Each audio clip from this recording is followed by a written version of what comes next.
Bakit ang mga Pinoy, hindi tama ako sumagot? Kahit maayos naman ang tanong. Katulad ng, kumain ka na? Busog pa ako.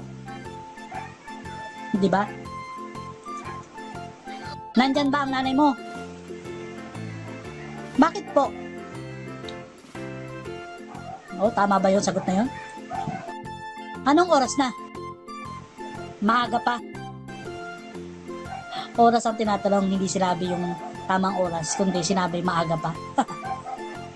Paano mo ginagawa yan? Madali lang. Diba? Paano mo malalaman yung tamang sagot kung ang sasagot rin sa'yo ay iba?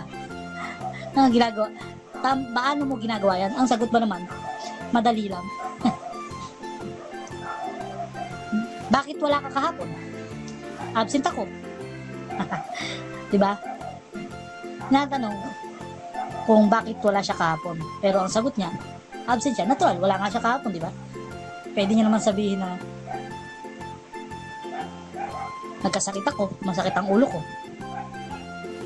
At ang pinakamalupit sa lahat, ang kalimitang ginagamit ng mga magkakaibigan o magde-date. Saan ka na? Malapit na ako, wait lang. O, di ba? Tinatanong kung nasaan na. Pero ang sagot, malapit na. E paano nyo malalaman kung nasaan na? Pwede nyo masabihin, nandito na ako, malapit sa may Jollibee, o kaya malapit sa McDo. O, di ba? Ay nako, Pinoy talaga.